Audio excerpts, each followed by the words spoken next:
सौभाग्यशाली हैं जो आपके गांव में संतों का पधार्पण हुआ। संत प्राय वहीं जाते हैं जिसके दिल में भक्ति है, प्रेम है, सेवा की भावना है, दिल में उदारता है, मन में निष्कपटता है और जीवन में सरलता है। उसके गांव में, उसके द्वार पर संतों का पधार्पण होता है। संत किसी गरीब और अमीर से नहीं मतलब करते हैं, और संत जो होते हैं वो बड़े दयालु होते हैं, बड़े करुणालु होते हैं। मैं इस गांव में आया था एक बार, बहुत पहले। यहाँ एक भक्त थे बिरधीलाल जी सुमन, तो उनके घर में रहा था और करीब करीब उस समय 15-20 दिन इस गांव में रहने का मौका मिला था। गांव वालों ने मुझे यहां से निकलने नहीं दिया था। मेरे साथ 8-10 साधु भी थे और उस समय मैं पैदल ही चलता था। कोई कोई लोग जो है तो गाड़ी बैल में अपना सामान लाद लेते थे और उसमें सामान रख दिया जाता था, लेकिन गाड़ी बैल में नहीं बैठा जाता था, पांव पांव यात्रा करनी होती थी। एक बार यहाँ पास में गांव है म्याड़ा, कोयला म्याड़ा कहीं है, उस गांव में मैं टिका हुआ था। तो एक वहां एक रहबारी रहते थे, तो ये इनको अविनाश दास जी को पहले छोटू लाल जी कहते थे, भगत जी भगत जी। अब ये भी भगत से संत हो गए, प्रमोशन हो गया। तो ये जो है, तो एक बार हम जो है तो उस रहबारी से कहा कि भाई हमको पीपलदा जाना है। अब मुझे क्या पता कि उसने पूछा मैंने कि कितनी दूर है, तो कहता है बोला थोड़े ही है। अब वो तो रहबारी ठहरा, ऊंटों को चराने वाला, लंबी लंबी छलांग लगाने वाला। हम थे, एक मेरे साथ एक साधक भी थे, वही लेकर के मुझे यहाँ नदी पार करते हुए और इस गांव में लाए हैं। और इन छोटू लाल जी के घर में भोजन पकाए खाए, और फिर ये उस समय ट्रैक्टर खरीद के लाए। फिर इधर से यहाँ नदी के किनारे तक इन्होंने हमको ट्रैक्टर से वहां पहुंचाया और फिर मैं उसी दिन वापस म्याड़ा में चला गया। वहां एक यादव जी थे, मास्टर जी, मैं उनके यहाँ रुका हुआ था। जिंदगी में क्या है कि मैं बाल्यकाल से साधना के मार्ग में आया। यहां से जो तो एक बार आए, यहाँ से ये देवेंद्र दास जी थे, कौन थे, तो यहां से जो है तो लोग मुझे, यहाँ एक रामगढ़ में माता जी, तो यहां से पैदल पैदल मैं वहां गया और वहां से वापस यहाँ आया। तो काफी लंबी यात्राएं मैंने की, जगह जगह पर जो है तो ऐसी जगह में भी मैं जाकर के रहा हूं जगह जिस घर में भक्तों को खाने को देने का नहीं होता था, दूसरे गांव में रह करके प्रवचन करने के लिए वहां जाना होता था और वापस दूसरे भक्त के यहाँ जाके सो जाते थे। समय का दौर बदलता है, गुरुदेव की कृपा हुई, प्रकृति का बदलाव आया। लोगों के घरों में हम जाते थे, लोगों के घरों में रहने की जगह नहीं होती थी। हंडियों में लोग सब्जियां पकाते थे, लकड़ी के चाटू होते थे, हंडियों में माताएं दूध पकाती थी। ऐसी स्थिति में भी जो है तो लोगों के घरों में बर्तन नहीं मिलते थे, तो हम लोग लोटा रखते थे, उस लोटा में दाल पका के खाते थे, सब्जी पका के खाते थे। लेकिन आज प्रकृति से और लोगों की मेहनत से और वैज्ञानिक विकास और पुरुषार्थ से लोगों के दिलों में अमीरी आई और घरों में भी अमीरी आई। जो लोग पैदल चलते थे, आज उन लोगों के घर में गाड़ियां हैं। जो लोग खोलू के मकान में रहते थे, वो अपने पक्के मकानों में रह रहे हैं। जिंदगी बदलती है। आदमी को प्रगति की ओर चलना चाहिए, न कि दरिद्रता की ओर चलना चाहिए। प्रकृति में आप आगे बढ़ना चाहते हैं, उन्नति करना चाहते हैं, विकास करना चाहते हैं, तो जीवन में पुरुषार्थ करने की आदत डालिए। जो व्यक्ति जितना पुरुषार्थ करेगा वो उतना ही अपनी तरक्की कर पाएगा, और जो जितना आलसी बनकर के बैठ जाएगा तो जो कुछ होगा वो भी उसका खो जाएगा, चला जाएगा। आप लोग खेती करते हैं, खेती करने के भी तरीके सीखने होंगे। किसान सबसे बड़ा तपस्वी होता है, सबसे बड़ा त्यागी भी होता है। लेकिन किसान अपनी औकात को, अपनी ताकत को, अपनी शक्ति को समझे। ऐसा कौन जगत में त्यागी ऐसा कौन जगत में त्यागी जिसने अपना सब दे डाला और पेट काट निज शिशुओं का भी सदा उदर औरों का पाला। किसान तो इस धरती का जो है तो सच्चा प्रजापालक है। अगर इस धरती पर किसान ना हो तो डॉक्टर क्या खाएगा, मास्टर क्या खाएगा, कलेक्टर क्या खाएगा, मंत्री संतरी क्या खाएगा, और ये साधु महात्मा भी क्या खाएंगे। ये सब जो है तो इन किसानों की देन है, जो आज इस धरती पर सारे प्राणी जो है तो पाले जा रहे हैं, पल रहे हैं।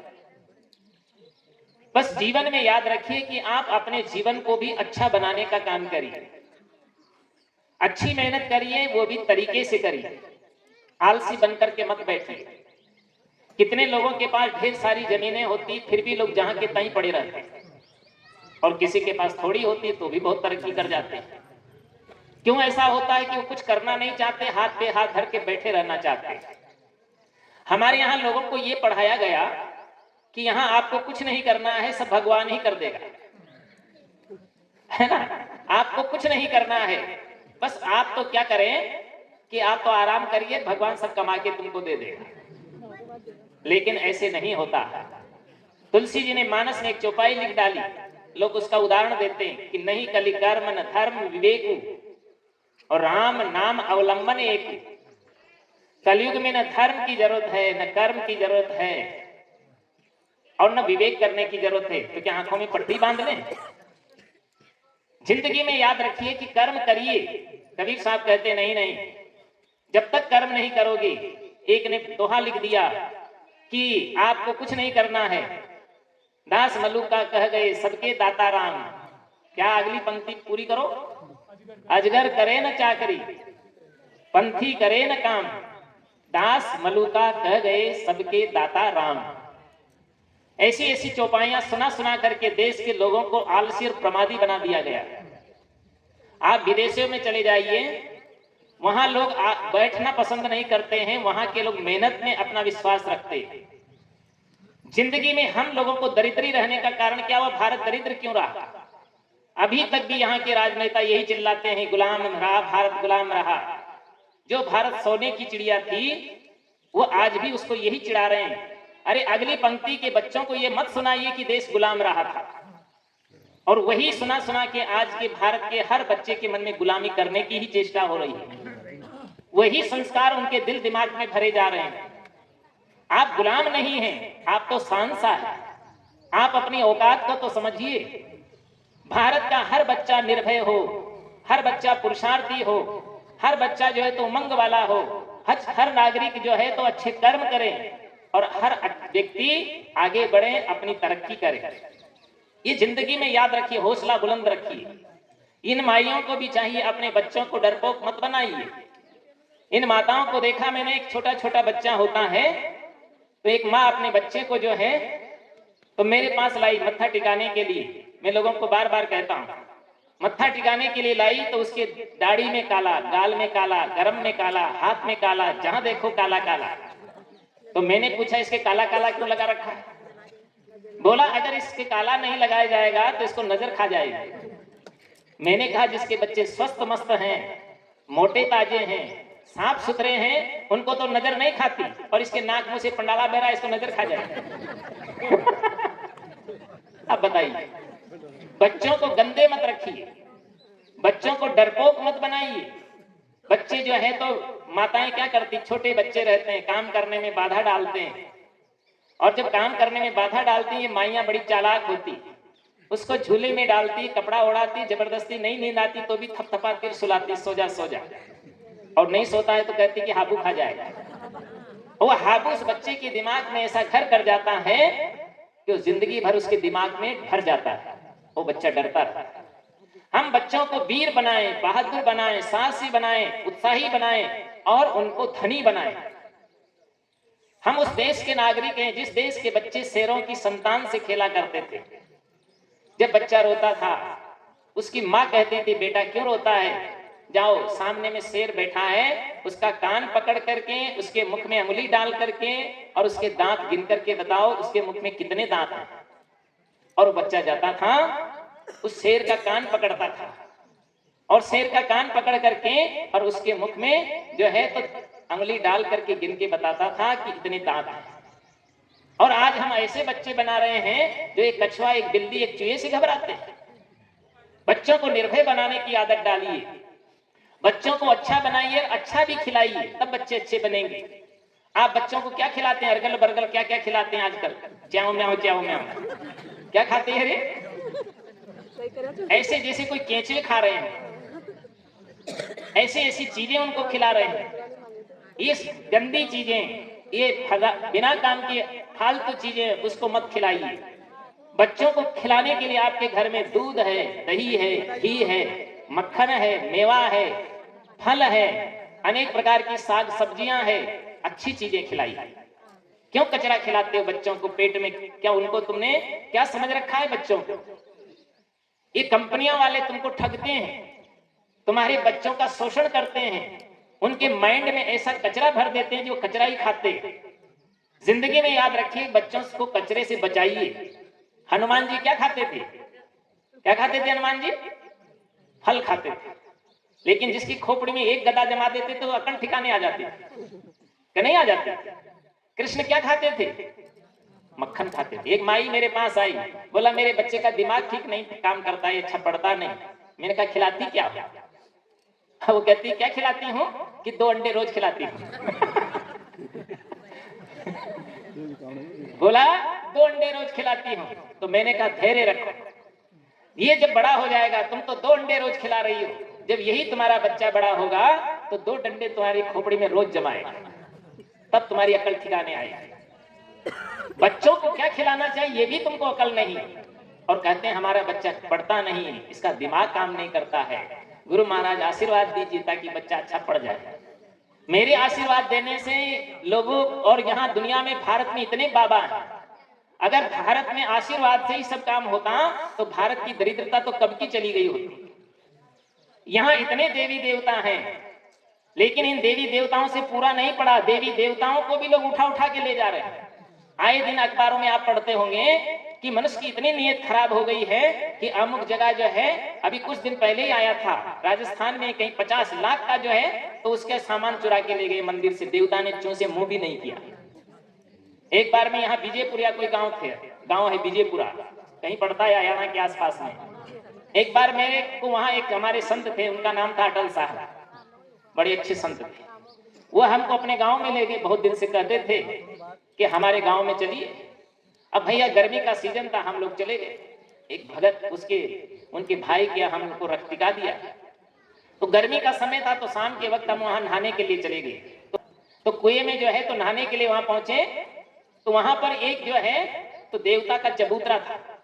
चबूतरा, उस चबूतरा के ऊपर जो है तो देवता रखे थे, पता नहीं किसका था, भैरू जी का था किसका, मुझे ठीक से मालूम नहीं। और वहां पर एक जो है तो एक कुत्ता का बच्चा नहीं होता है जिसको यहाँ बुचड़िया कहते हैं कहते हैं ना बुचड़िया, तो वो बुचड़िया बैठा था उसमें कीचड़ में, और उस कीचड़ में वो बुचड़िया बैठा था। इतने में एक जो है तो एक महिला आई, और महिला जब आई तो उस पर जो है तो कुछ प्रसाद लाई होगी, कुछ जैसे अन्न का दाने वगैरह लाई थी। उस जो है तो देवता के चढ़ा दिया, उसने मत्था टेका और वो नीचे नहीं उतरी, उसके पहले वो बुचड़िया देख रहा था, है ना। अब वो तो सीढ़ी की भी राह नहीं देखी, तो बिना सीढ़ी के चढ़ गया और सब मिठाई खा गया, और उस जो है तो उस देवता के ऊपर भी घूम गया। जब घूम गया तो हमने कहा अरे देखो अटल साहब, आपके गांव का देवता के ऊपर कुत्ता बुचड़िया चढ़ गया। तो वहां एक गांव का आदमी था, वो तो बोला रोज नहीं चाट तो रोज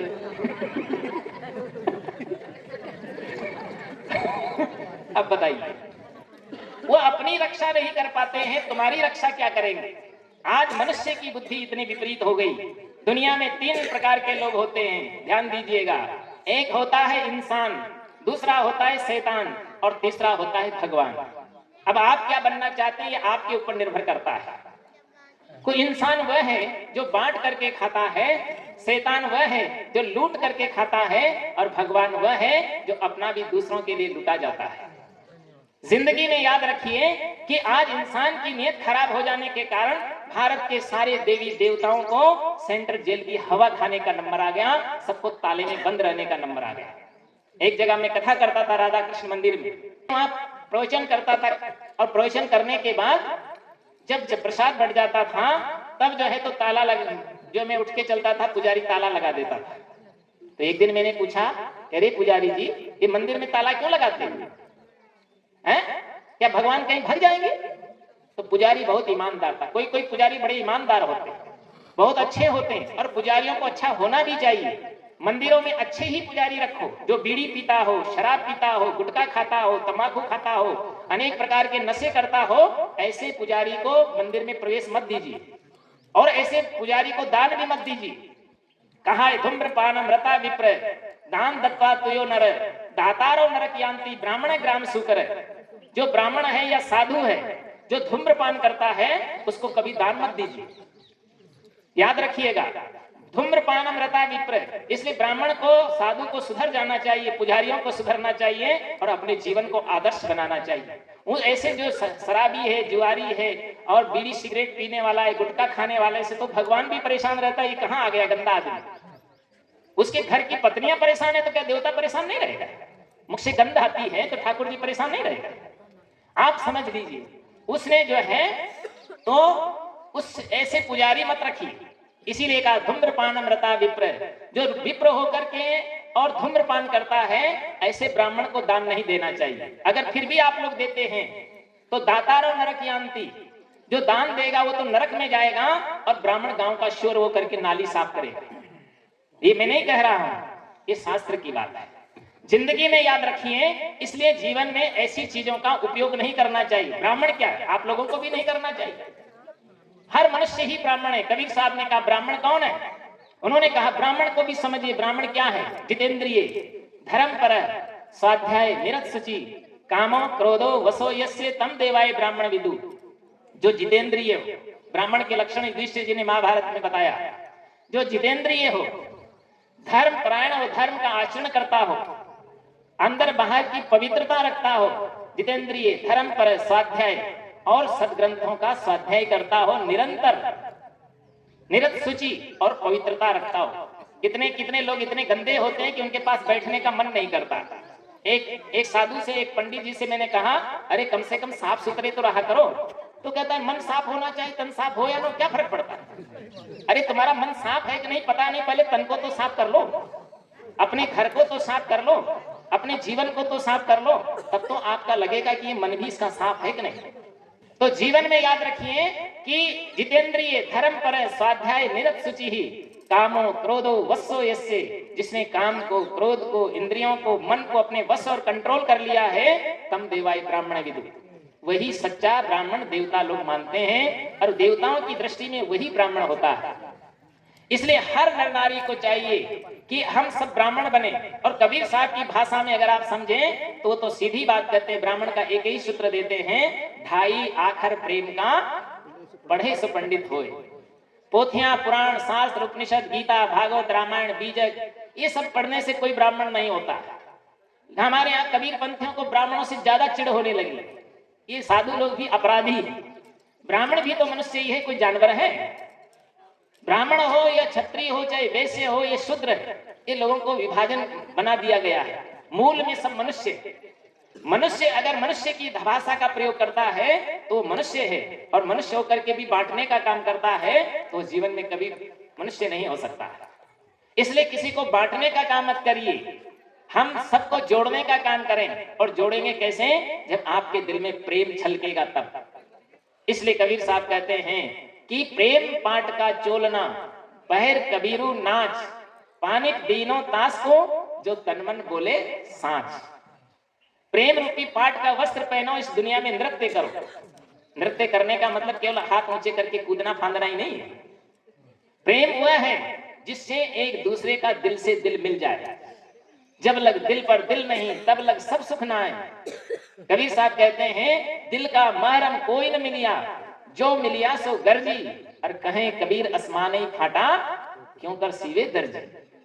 आपका दिल अगर फट गया, आसमान फट जाए तो कोई बात नहीं, आदमी का दिल नहीं फटना चाहिए। दिल में दरारें नहीं आनी चाहिए।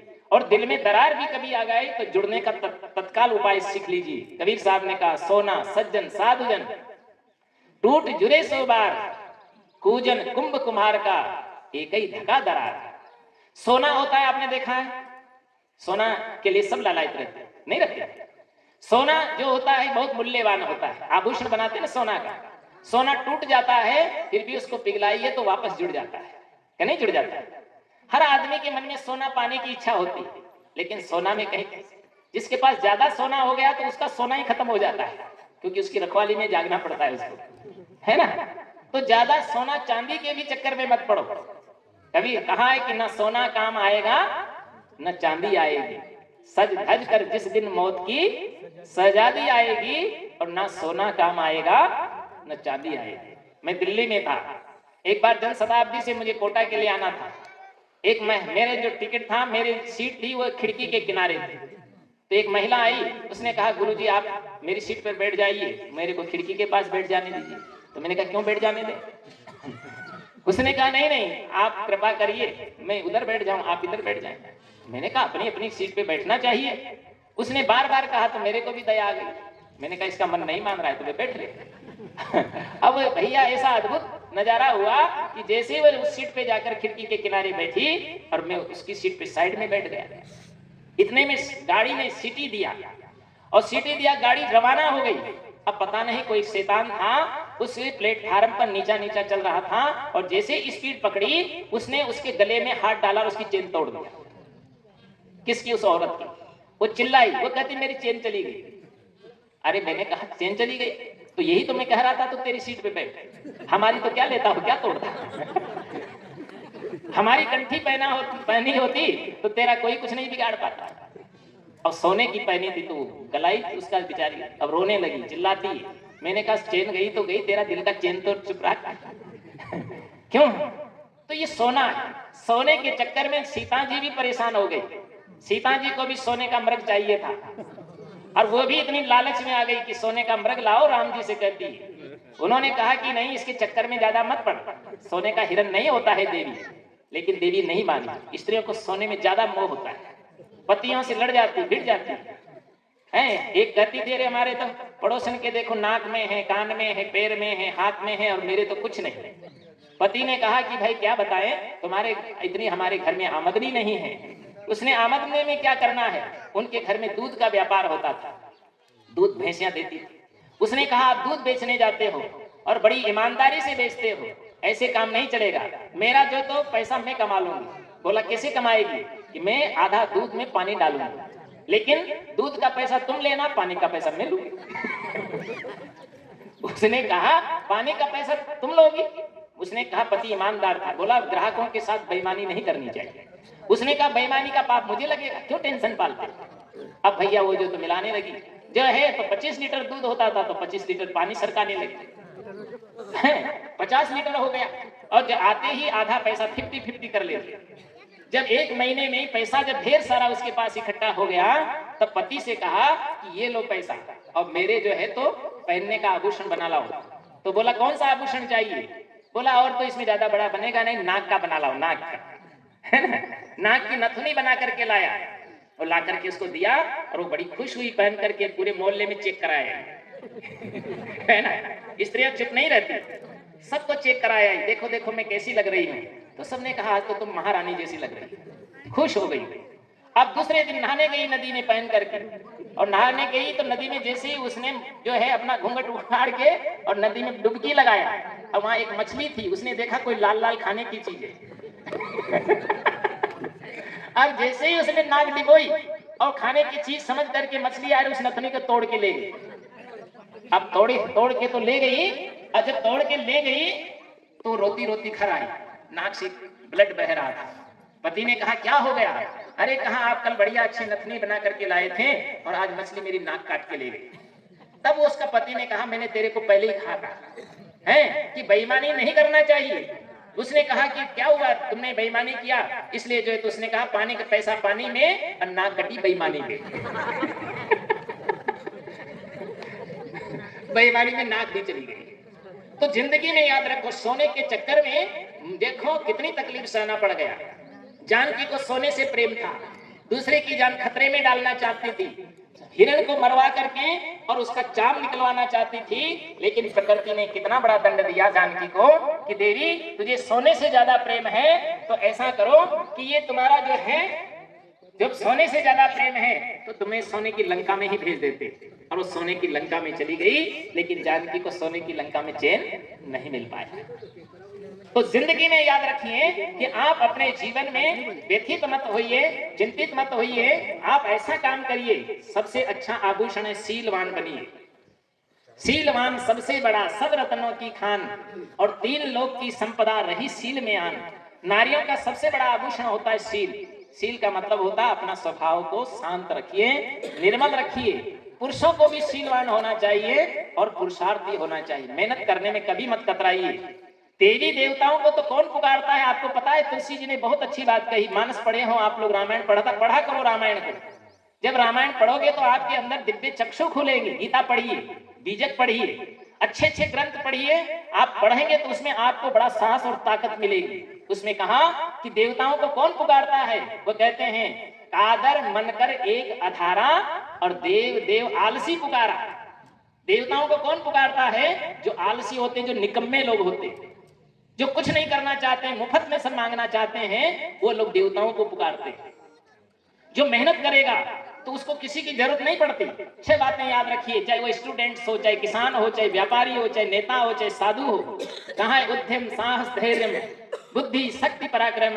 सड़ेते यत्र विद्यन्ते तत्र देव सहायक। उद्यम करिए, मेहनत करिए, और मेहनत करने वाला अपनी तरक्की जरूर करेगा। और जो हाथ पे हाथ धर के बैठा रहेगा तो क्या पाएगा? कुछ नहीं उसको मिलेगा। उद्यम साहस, और जीवन में साहसी बनिए, निडर बनिए, हिम्मत बड़ी रखिए। उद्यम साहस और धैर्य भी रखिए। कभी कभी कोई विषम परिस्थिति आ जाए तो उस परिस्थिति में कभी घबराइए मत। उद्यम साहस धैर्य बुद्धि, और बुद्धि को भी परिष्कृत बनाइए। बुद्धू मत बनिए कि किसी ने कुछ भी कह दिया आप मान लिए, है ना? ये जो है, आप ये बात याद रखिए, आप अपनी बुद्धि को भी परिष्कृत बनाइए। बुद्धू बनने का काम नहीं करें, उस पर विवेक करिए। आप अपनी दृष्टि को साफ करिए। चश्मा उसी को काम करता है, देवियों और देवताओं, किसको? जिसके आंखों में ज्योति होती है। और जो अंधे हो, वहां अगर कोई चश्मा बेचने चला जाए या दर्पण बेचने जाए तो कितने दर्पण बिकेंगे? अंधों के मोहल्ले में कोई न खरीदेगा। तो याद रखिए कि आप अपने जो है दृष्टि को साफ रखिए, अपनी बुद्धि। आप अपने बच्चों को भी बुद्धू मत बनाइए, बुद्धिमान बनाइए। कितनी कितनी माइयां ये कहती हैं, अरे मेरा बेटा तो बुद्धू है, बुद्धू है, बुद्धू है, तो बुद्धू ही हो जाता है। लेकिन बुद्धू मत बनाइए, आप बुद्धिमान बनाइए। इसलिए जो बुद्धिमान माँ बाप होते हैं उनके बच्चे होनहार होते हैं, उनकी भाषा भी सभ्य होती है।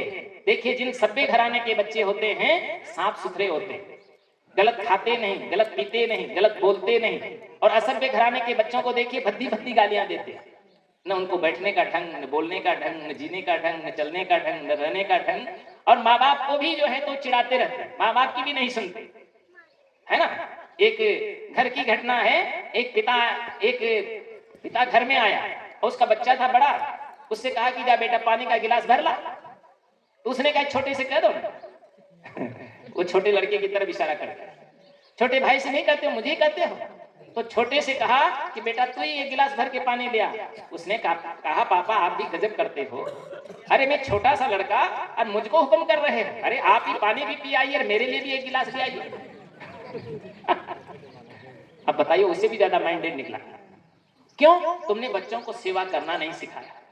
बच्चों को बचपन से सेवा करना सिखाइए, बच्चों को बचपन से भक्ति में लगाइए, बच्चों को बचपन से ध्यान कराइए, बच्चों को बचपन से योगा सिखाइए, बच्चों से बचपन से ही जो है तो शिष्टाचार सिखाइए, बच्चों को बचपन से ही गुरु का ज्ञान और भजन और ध्यान सिखाइए। तो आपके बच्चे तो होनहार बन जाएंगे। और बचपन से ही बच्चों को दीक्षा भी दिलाइए। हमारे यहाँ श्री राम थे तो उनको पहले शिक्षा नहीं हुई, पहले दीक्षा हुई। इसीलिए कहते थोड़े समय में उनके पास में विद्या बहुत जल्दी आ गई। गए पढ़न रघुराई और अल्पकाल विद्या बहु पाई। क्योंकि उनको पहले दीक्षा, पहले संस्कार दिए जाते थे और संस्कार के बाद उनकी शिक्षा प्रारंभ होती थी। आज शिक्षा भी एक व्यवसाय हो गया है, धंधा हो गया है। लोग जो है तो उसमें पच रहे हैं, फंस रहे हैं। बच्चों को आप डॉक्टर बनाइए, मास्टर बनाइए, इंजीनियर बनाइए, कलेक्टर बनाइए या और कुछ भी आप बनाइए, लेकिन उससे पहले आप उसको अच्छा मनुष्य बनाइए।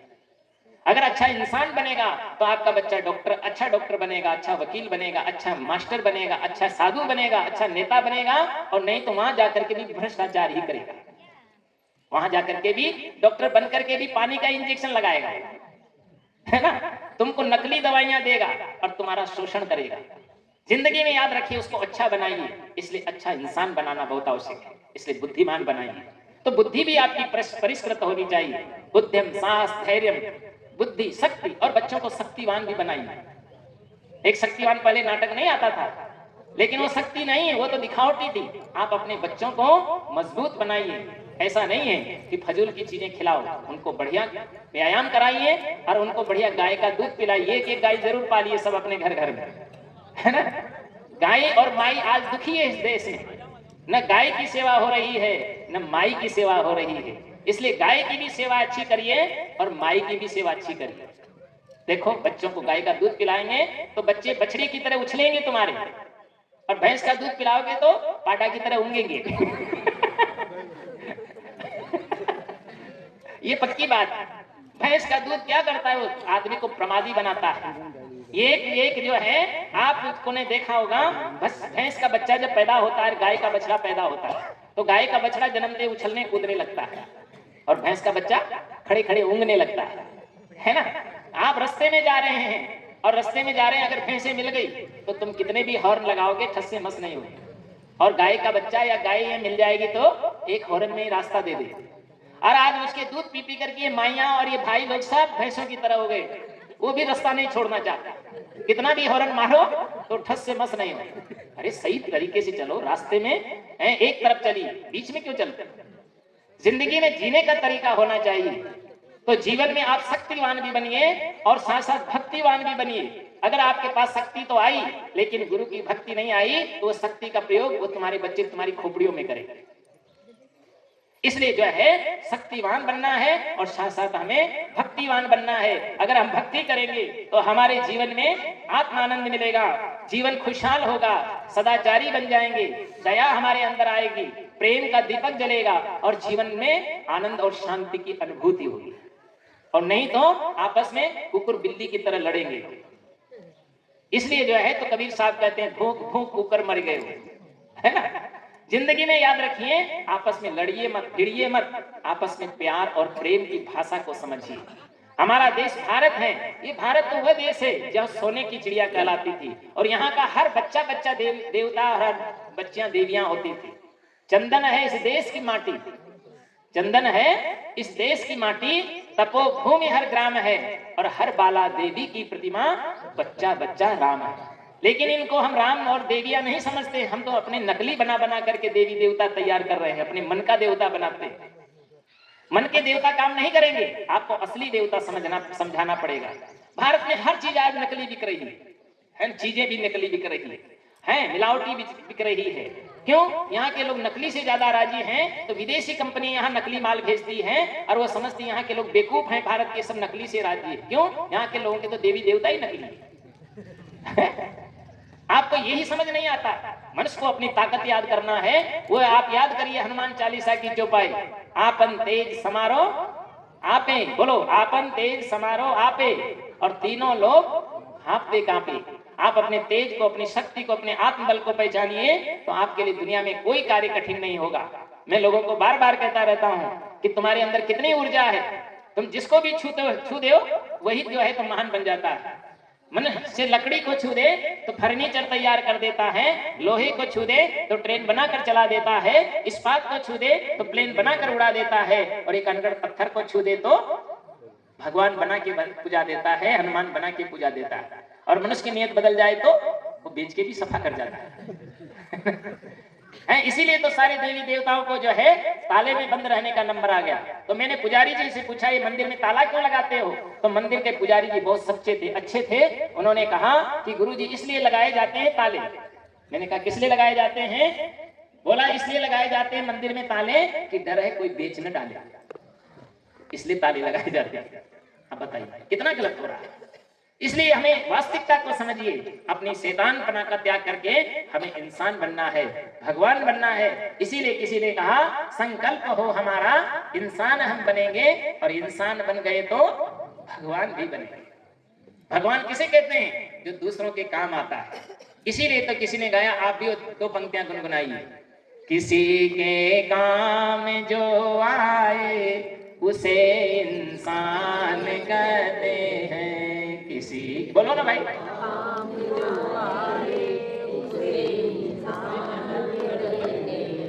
किसी के काम जो आए उसे इंसान कहते हैं। किसी के काम जो आए उसे इंसान कहते हैं। पराया दर्द अपनाए उसे भगवान कहते हैं। पराया दर्द अपनाए उसे भगवान कहते हैं। इसलिए जीवन में याद रखिए कि हम भी दूसरों की भलाई का काम करें, पुण्य का काम करें, सेवा का काम करें, दान का काम करें, जिससे दूसरों के चेहरे पर भी मुस्कुराहट आ जाए, दूसरों का दिल भी खुश हो जाए। जीवन में लेना ही मत सीखिए, कुछ देना भी सीखिए।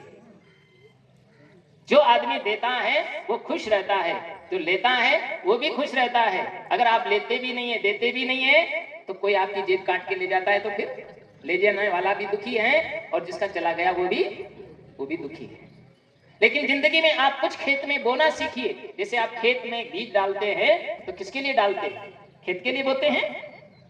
खेत के लिए नहीं बोते हैं, आप अपने लिए बोते हैं।